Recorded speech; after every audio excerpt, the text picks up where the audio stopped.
Hey, listen to Wrestling Roundup on FreeFM, ArrowFM, and NPR. As always, I'm Grady, and live on Skype we got Josh. Hey. We got a packed one for you this week. We're going to start off the show by looking at what happened at NXT TakeOver in your house, and then we're going to play a song and flip it on over and start previewing Hell in a Cell, which is up this Sunday or Monday if you're in New Zealand. But let's start off on the gold brand. We had a winner-take-all six-man tag team match opening up the show. The North American Championship and the Tag Team Championships were both on the line, with Bronson Reed teaming with MSK to go up against the trio from Legado del Fantasma. This was a really, really good match. I really enjoyed the stuff that the smaller guys were able to do, and then the occasional when Bronson got involved. I really enjoyed the teaming of the champions. I thought they worked really well together. I loved that they had matching gear when they didn't really have to. So that was neat. And I just enjoyed this match. Yeah. Legado del Fantasma, they're insane. they're good. Especially Santos Escobar. So I watched the match and I was like, this is really good. This is really enjoyable. And the right decision did come at the end of the match, with Bronson Reed delivering a colossal. and I think it was Wild that was in the ring, so I think they need to scrape him up with a spatula afterwards. But it was a great match, and if WWE was ever to introduce a trios championship in NXT, my number one candidates would be Reed and MSK, because of just how well they work together. It's crazy when you have such chemistry from almost nothing, right? Like Bronson Reed and MSK, they were just thrown together as a part of this feud compared to Legado del Fantasma, who'd been teaming up as a trios for a really long time on NXT, and as you said, they had crazy chemistry, and together all six men in the ring just delivered an absolutely fun match. Really nothing to complain about. The outcome, as you say, was right, the match content was right, and everything, all the boxes were ticked. It was just a great all-round match. And then for our second match of the night, it was a women's division match. Mercedes Martinez going up against Xia Li and the rest of Tian Sha, I guess. Let me say this. The entrance for Xia Li, that was the first time I'd ever seen it. That entrance said to me, this person could be NXT Women's Champion. Mm-hmm. That was an incredible entrance. Even if Xia Li wasn't technically the central focus of it, with the, I'm guessing that was, Mei Ying that was on the throne? It was Ying, yes. When we had the issues with Xia's, spinning her wheels as a face, that's all been fixed with our heel turn and this group. I could see Xia now as champion, and this was a great match between the two of them too. And then you had this stuff at the end when Xia was going to beat down Mercedes, and then Mercedes turned to flip the script on her, and then Ying stands up and just throws her against the glass, the plexiglass, and it's like, whoa. Yeah, we don't know a whole lot about Ying just yet in terms of the lore or what sort of powers she has, or whether she's going to eventually step into the ring. There's still quite a lot of mystery surrounding this Tian Sha group, and I might be wrong, but I don't think Boa has stepped into the ring yet either after this transformation. The real focus of this Tian Sha group has been Xia Li. She's been kicking absolute butt all over the division, in that sort of, I guess, lower to mid-card woman in the division. They haven't quite put her up against any of the big girls yet until Mercedes Martinez in this feud. And she proved that she can hang. I think, as you say, the biggest contrast is if we look at Xia Li a year ago, where it was basically, I'm happy to be here, all smiles, happy baby face, and you look now and there was many injections of charisma and character that has absolutely turned around, I think, anybody's opinion on her. You could have thought that she was amazing in the ring before, but now she's an amazing all-round competitor and wrestler and sports entertainer. Yeah, and she is unbeaten since his transformation too. Mm. I I really like Xia Li now. I do think she is eventually going to be the women's champion under this character. The problem is that I don't see her beating the current champion. That's the problem, just because of the alignments of each of them. But that's not to say that. And I still think it's like maybe months away anyway from her getting an actual title shot, and by then the champion could easily have dropped the championship to somebody else or relinquished it to go on to bigger and grander things. So we'll see. Yeah, what you're mentioning there obviously is the champion is still Raquel Gonzalez, Ember Moon being unsuccessful in her championship endeavor, being just another name to fall to Raquel, proving once again that Raquel is currently the head woman in charge of the women's division on NXT. Yeah, she's definitely unstoppable at this point. So Ember has not done a lot since her return to NXT, which is really surprising because I know when people expected her to be treated like Finn, get the women's championship, have a good run with it, and then maybe eventually return to the main roster. She had a month-long title reign as a tag team champions. It wasn't a lot, yeah. Yeah, and she just keeps getting beat up by Raquel Gonzalez. That is her current role. And occasionally your girl Dakota. Ooh. Occasionally. I'll take it. I'm sorry, Ember, but everybody knows where my allegiances lie. Yeah, it'll be interesting to see what goes forward with them because, as you say, Ember Moon, although maybe she hasn't been as rocketed as Finn was when she was brought back down, she has always been, on television doing something, whether that be with Shotzi in a team or, in this case, going for the NXT Women's Championship. And now she's sort of open up, I guess. And will she fade away or will she remain around and maybe pick up another feud to continue along with? I could see her always hanging around if she stays in NXT because this isn't the first title match she's had. Because she did face Io Shirai when she first came back down. Yeah. So yeah, it's just an interesting, confusing situation for her because everybody thought, oh, they're going to send her to NXT and they'll fix everything for her.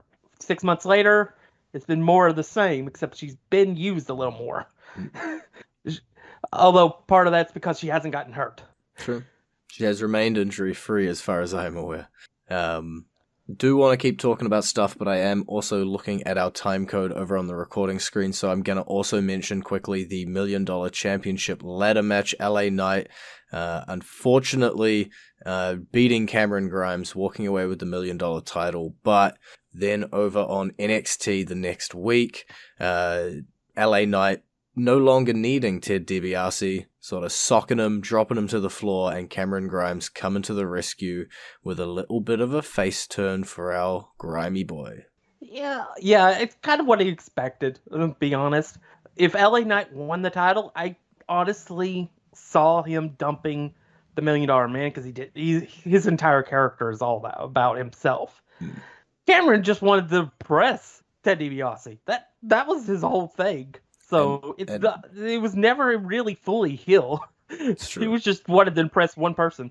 So I would actually like to see them go again in a regular match. See what they can do with the regular match for the title.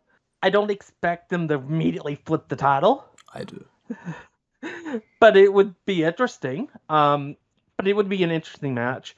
But I think the ladder match was really good too. For me, the story here now, given Cameron Grimes's more obvious alignment with Ted DiBiase, is the story is that Cameron Grimes is trying to get the title back for Ted. And so he's going to be chasing. Whether he gets it straight away or whether there's a bunch of hurdles put in front of him by LA Knight, I feel like eventually we're going to have that feel-good moment where Cameron Grimes captures the $1 million title, can celebrate with Ted, and everybody go off in their happy, joy dance. That feels like where it's heading for me. But whether that's 1 month, 2 months, 6 months down the line, I just don't know yet. We got the NXT Championship as well to talk about. This match went 26 minutes. In the ring was Pete Dunne, Johnny Gargano, Adam Cole, Kyle O'Reilly, and Karrion Kross. But ultimately, the championship did not change hands. Yeah, it's interesting. It was like we kind of expected Karrion to retain going in. We threw some interesting scenarios where if it did change hands, where it would go, but we kind of knew Karrion was retaining. A lot has come out of this match, though, in terms of this match really has set up the next 2-3 months of feuds for NXT. You know, we've got a Great American Bash special coming up. Kyle O'Reilly and Adam Cole are going to once again go at it. Kyle O'Reilly versus Kushida is coming out of this. Karrion Kross provoked William Regal enough to bring back a special enforcer for NXT, which is potentially more stuff that can come out of it, and a lot of stuff is launched off of this match. Yeah, I think the most interesting, will be the Kushida Kyle O'Reilly stuff, because that's something I didn't expect. I personally expected Kyle O'Reilly to just have a singles match with Karrion Kross after dealing with Adam Cole and finishing him off. But Kushida was a very interesting development, and I want to see that match. I do. Oh yeah. Because I think it'll be an amazing match between our cruiserweight champion and Kyle O'Reilly. Anybody got Kyle O'Reilly to stand on a set of scales anytime soon? I'm sure there's one around somewhere. I don't think it'll be for the title, honestly, because I think Kyle's a little too high up for that. But anything would be possible. But my big question is, who does Karrion Kross face next? Because if it's not Kyle O'Reilly, I have no clue. Yeah, it's a strange one, right? Because from what we saw this week on NXT, obviously that special enforcer I was talking about being Samoa Joe, they were pretty adamant in his description that he would not be a competitor. He can only touch or interact with the competitors if he is provoked. So although it might not last long, I don't know. Joe Cross seems to be there. Yeah, I definitely see Joe having a match at some point down the road, just being provoked enough that he gets in the ring. But I do think also that the definition of him being provoked is going to be at his discretion. Oh yeah, it was not well defined. Yeah, so I could definitely see Joe doing a sort of the sheriff role that Stone Cold did back in the day, but with but more physicality and stuff that he can do, because he's not technically, he can do stuff, whereas basically nobody could touch Austin because of his injuries and stuff.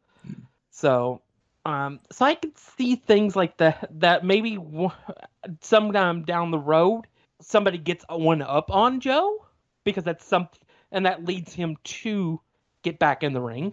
But this is all these storylines are intertwined and stuff, and it's like, I'm entertained. Let's see where this goes. That's really what it is. NXT is heating up right now, and we will just have to see where it goes. And that's all of the time we have for NXT, which means we get to play our entrance theme of the week. And in celebration of his $1 million championship win, it is going to be the theme of LA Knight. And once that's finished, we will come back to you with the results, not the results, a preview of Hell in a Cell. That song's going to be playing for you now.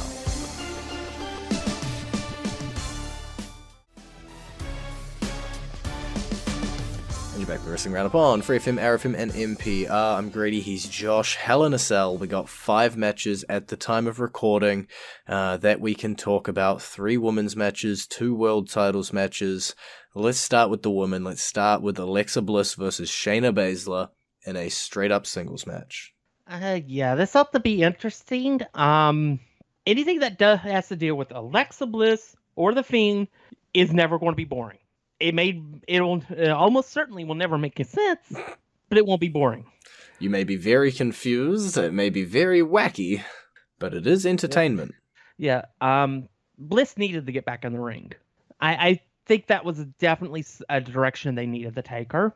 Going after Baszler and playing mind games with her, I think is something I wasn't expecting, and second, it just seems to work somehow. And I want to see a Bliss win, and then maybe Lily send Shayna Baszler away for a while so she can come back as a repackaged character in a few months. Yeah, we really have no idea what is going to happen with this match. So far out of the 5, it's the only match not for a championship, and it's the hardest one to know. You know, maybe I think Alexa Bliss winning is probably the most obvious outcome, but in terms of what actually is going to happen, you know, last time we saw Alexa Bliss have a match with Randy Orton, she was pulling down rafters and catching things on fire. But we're also starting to head back into the crowd era. You know, we're going to have crowds back soon, and pulling off a lot of this pre-recorded or special effects stuff is not going to go over as well. So we got to ground this character a little bit in more reality and stuff that we can pull off in front of crowds and live. So I don't know what's going to happen within the match or lore Fiend-wise with Shayna Baszler, as you say. So a few question marks floating around with this one. And then I'm going to offer you, we got 4 title matches to talk about. 2 in the cell, the men, 2 not in cell, the woman. What do you want? Let's start with the Raw Women's Championship. Rhea Ripley versus Charlotte Flair. Yeah, unfortunately we didn't get our girl added to the match. Should have been, she won again. Yeah. So yeah, that's unfortunate, but that's not saying that she won't win the Money in the Bank briefcase. Let's just keep putting hopes and thoughts out into the world. Yeah. I think this is, since it's going to be a straight up singles match, Rhea has to win. She has to get her win back from WrestleMania last year and beat the demon boss that is Charlotte Flair. It is definitely the most obvious direction. You know, if Charlotte wins here, she goes up 2-0. Then, you know, your third rubber match isn't really applicable. Whereas if Rhea comes up, we go 1-1, then we got that tiebreak match that we're going to have down the line, probably with a stipulation that's going to do a whole lot better when, you know, it is the tiebreak. It is who will win, Rhea Ripley or Charlotte Flair. Yeah, so it's definitely, it's a match I am looking forward to because I think it will be really good. And I'm interested in seeing where they go with it. Do they support Rhea and give her a win over Charlotte, or do they default back to the Queen being the boss of the company? And I'm not referring to Sasha Banks. I thought you were referring to Stephanie McMahon. No, I'm referring to an RPG boss. So yeah, it'll be interesting, but I do think Rhea Ripley retains her title in some way, shape, or form. Even if it's like some kind of disqualification or something, I do think Rhea retains. Alrighty, well, if we think Rhea retains, let's jump over to the SmackDown Women's Championship. Bianca Belair defending against Bayley. Do we see Bianca retaining? I do. I've enjoyed what Bianca has done. Bayley is Bayley. Bayley is awesome. I will never not like what Bayley does. So this has been a good feud for me, and I think this is where it needs to end. I think Bianca needs to retain and emphatically, and Bayley needs to go off and do her own thing for a while away from the titles. Yeah, I definitely think Bianca Belair is going to retain. You know, we talked about it when we were doing our NXT preview of it's pretty important for young champions to to pick up wins against established stars and to not lose their titles immediately, so we're not just hot potatoing things around. And we talked about that with the North American titles, and we talked about that with the tag team titles, and I think the same applies here with Bianca Belair. You know, she has just recently captured the SmackDown Women's title. Bayley doesn't need it. She's that established star. She's already one of the top in the division just for being there. That's all she's got to do. And so it should be really good for Bianca to get a win over Bayley, get that notch in her belt, and then move on and maybe lose the title in the next feud, or survive in more feuds and more feuds and more feuds down the line. But she most likely is going to have to come out of this one as the winner up against Bayley, and where she goes from there, we don't quite know just yet. Yeah, and this time I think they need to be an emphatic, no questions asked about who won the match. No controversy. Bianca just needs to straight up beat Bayley this time. Alrighty, well, we've got about 5 minutes left in the show, and we've got both of the Hell in a Cell matches, both of the world title matches, blue or red. Let's go red first. Bobby Lashley. The better match is the blue one. That's fair. Bobby Lashley, Drew McIntyre, last chance Hell in a Cell match. Bobby's going to return. Yeah, I think Bobby retains. Drew can bugger off for a while from the. Oof, that hurt. From the title. Okay. Picture. Okay. From the title picture. Not completely. Okay. Just you just can't be anywhere near the WWE Championship. Be careful with your words, okay? That hurt. All right. I really, really have enjoyed these series of matches, but yeah, this is where it has to end. And Bobby, I think, needs to retain, because I do think there is a plan in place for SummerSlam with Bobby Lashley as champion. I'm not sure 100% what that plan might be. For all we know, it may be John Cena versus Bobby Lashley. That would be a match I'd pay to see. At the same time, it could be Bobby Lashley versus Brock Lesnar for the championship. I wouldn't want to see that one as much, but that would be an interesting match nonetheless. I wouldn't want to see it because we all know what the outcome would be. Yeah. But I think Bobby Lashley walks into SummerSlam at the very least as WWE champion. Yeah, I'm with you. Yeah. I think Drew's done his dash. For him to pick up the title again here, it would be so weird.